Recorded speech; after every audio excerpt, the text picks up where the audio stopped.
All right, this is day number 21. Let's get on over to Pro Tools. Transition. Boom. All right, and play. So this one's more of a funky one. I wrote this one.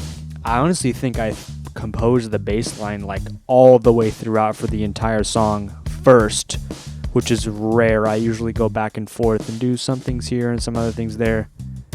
But this one I just wrote the bass line and then built everything else around that. Yeah, more funky, definitely like Wolfpack inspired.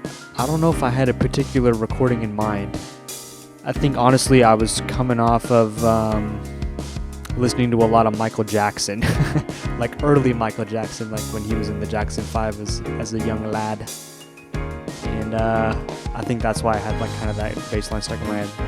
But the chorus here is definitely out of that, I think, with the synth sounds and just the chord progression. It's definitely more of a modern sound. Yeah, I don't know if it's a modern language. Like, I don't know if the chord progression is modern. I think it still works then, but definitely the way it sounds with the synths. And I didn't play guitar on this one. I think I tried it and I was like, I don't know. I just couldn't get it to sit right. It didn't feel like it was grooving right.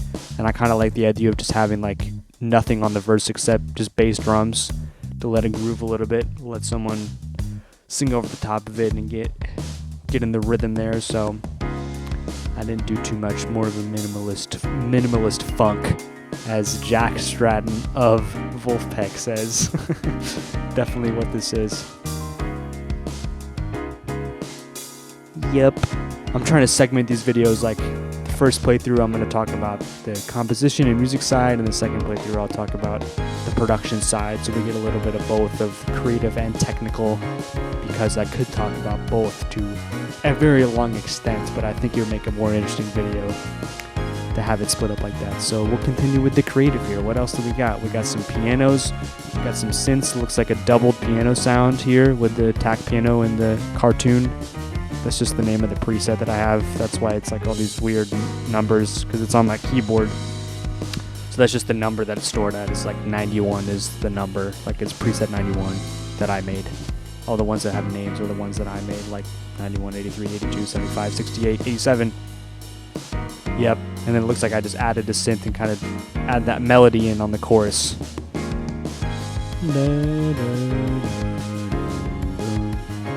Honestly, like that way of working, a lot of like adding stuff in there, like adding melodies in there, or adding it's really just an arpeggio of the chord, but I think it brings out a lot and makes it easy to distinguish the different sections. Here's ending two. And one thing I want to talk about before we listen to the playthrough and get into technical is this piano run. Again, just a little melodic thing to highlight everything else. I think that's something that I'm getting more comfortable with. I have to definitely have like a rhythm player brain, so I need to get into like lead player brain sometimes, and that piano run is definitely one of those things, and then this synth as well. You also notice I time everything. That's just the way that I like to work. It's honestly like, I'm honestly thinking if I work professionally, and I do this professionally on the audio side, that is what people expect. You know, you should be able to crank stuff out and time things really fast. So it's just like my daily practice in that is record a bass line, time the bass line, get it all done in under 30 minutes. It's kind of the goal with everything. So you might be like, oh man, everything's timed, like you're cheating, but I'm not, because that's the way that everything's done professionally. And if I want to work professionally, I got to be able to do the things that all the professionals do and compete with them at that level. So that's what I do every day. I get a little bit better and better at it.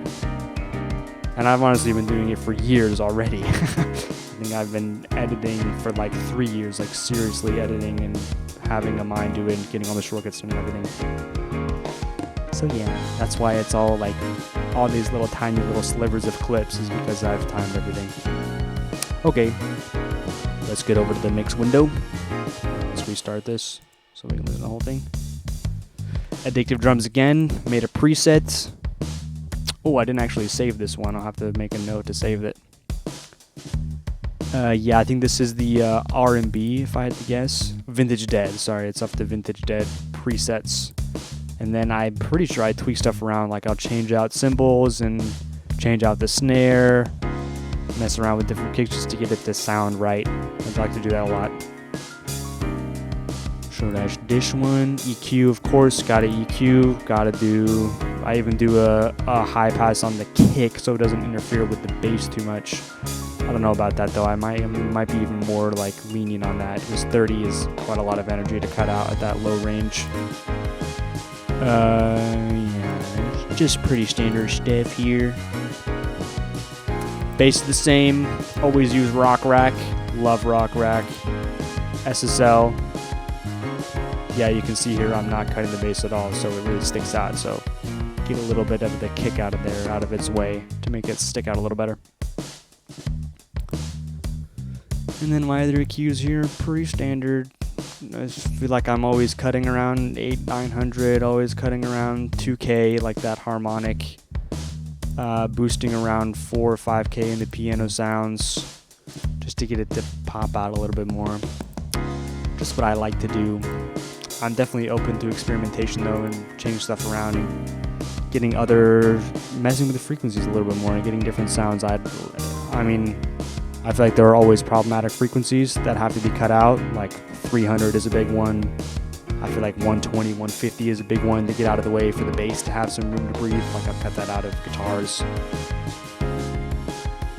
So sometimes it's easy getting the pattern of like, oh, I'm always going to cut this frequency, always going to cut this, always going to boost that. Which can be good for establishing a pattern, but I don't want to get stuck in having everything sound the same way, or like getting stuck in a certain workflow. So it's a balance. It's always a balance. Oh yeah, I didn't talk about this. Bridge is A flat minor. Everything else is A flat major. Just a silly little thing. I honestly couldn't come up with anything else clever, so I was like, we're just gonna go to A flat minor.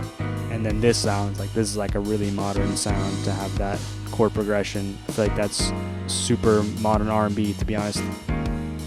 That kind of movement, and then back to the major. Could be a pop too. I think I could see that in pop. Like Justin Timberlake pop, which makes sense because he's kind of like R&B and pop with the influence from Pharrell. Yeah, which is who I'm influenced by.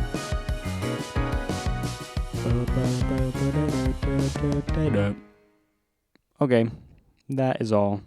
Thank you and goodbye. Oh, I always forget to say this. SoundCloud in the description. Oh, I gotta go back to me. I didn't even go back to me.